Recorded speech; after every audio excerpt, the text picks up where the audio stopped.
2025년 한국 부동산, 집값은 오를까 떨어질까? 지금 반드시 알아야 할 흐름 정리.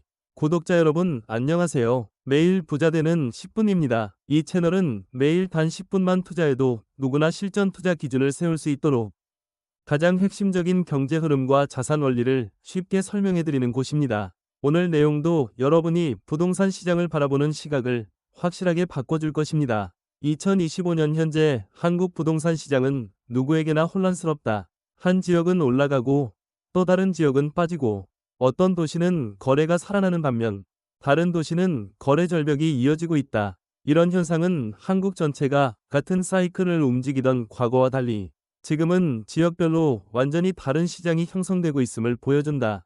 따라서 올해 부동산 시장을 정확히 읽으려면 전국 평균이 아니라 내가 투자하려는 지역의 구조를 먼저 이해해야 한다.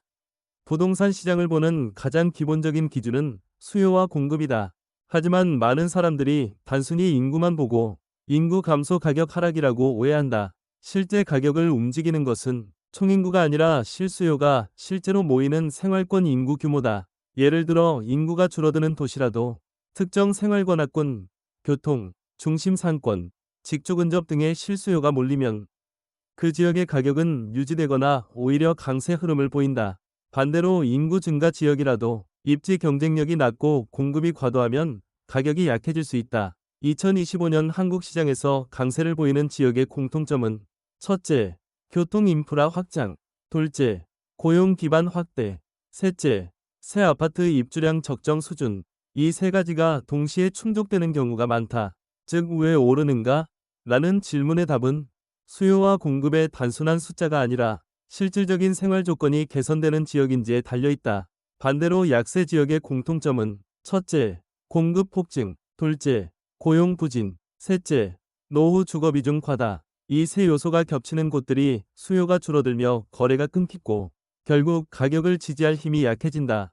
특히 지방 중소도시의 경우 입주 물량이 갑자기 증가하는 시점에는 전세 약세 매매 약세 급매 증가 하락 확대, 이 흐름이 매우 빠르게 나타난다. 이제 금리 이야기를 해보자. 많은 투자자들이 금리 때문에 부동산을 망설이지만 부동산 가격은 금리만으로 결정되지 않는다.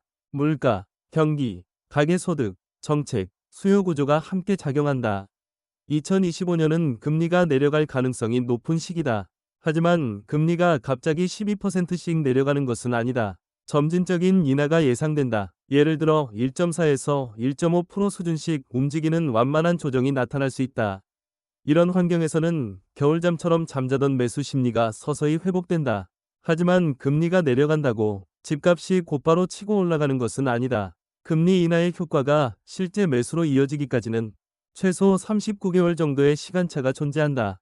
따라서 투자자는 시장이 조용할 때 미리 자신이 원하는 지역을 선택하고 입지 분석을 끝내둬야 한다.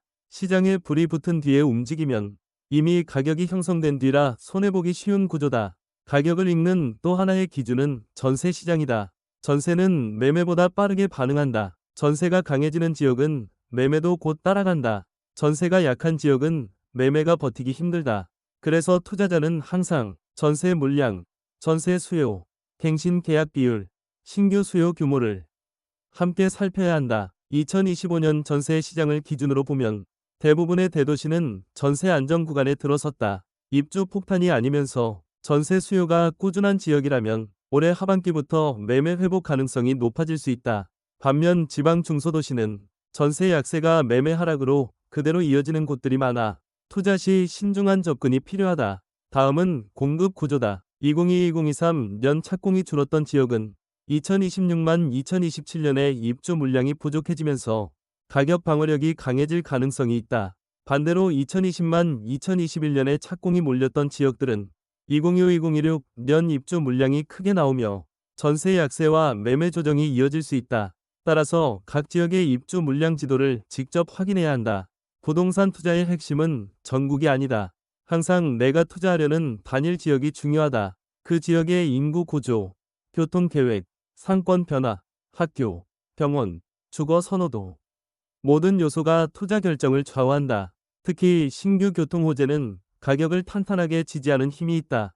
예를 들어 광역교통망이 확정된 지역은 입주 물량이 많아도 장기적으로 회복 속도가 빠르다. 2025년 한국 부동산에서 투자자가 갖춰야 할 가장 중요한 전략은 다음의 세 가지다. 첫째, 내가 투자하려는 지역의 실수요 구조 분석, 상권 활성화, 학군 이동, 직주 근접 정도, 인구 순이동 등 이 네 가지가 중요한 판단 기준이다. 둘째, 전세 흐름과 입주 물량의 상관관계 체크. 전세가 강한 지역은 매매가 뒤따른다. 반대로 전세 약세 지역은 매매 조정이 길어질 수 있다. 셋째, 금리 인하 구간에서의 선제적 매수 전략. 금리가 천천히 내려가면 수요가 가장 먼저 움직이는 지역부터 매매 회복이 나타난다. 이때 가격이 이미 오른 뒤에 들어가는 것이 아니라 상승 초입에서 미리 움직이는 전략이 필요하다.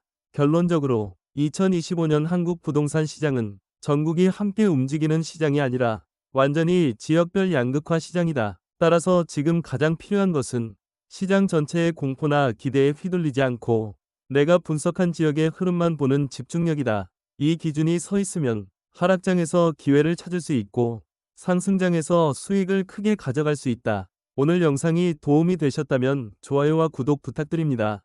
다음에는 더 유익한 투자 정보로 찾아뵙겠습니다. 감사합니다.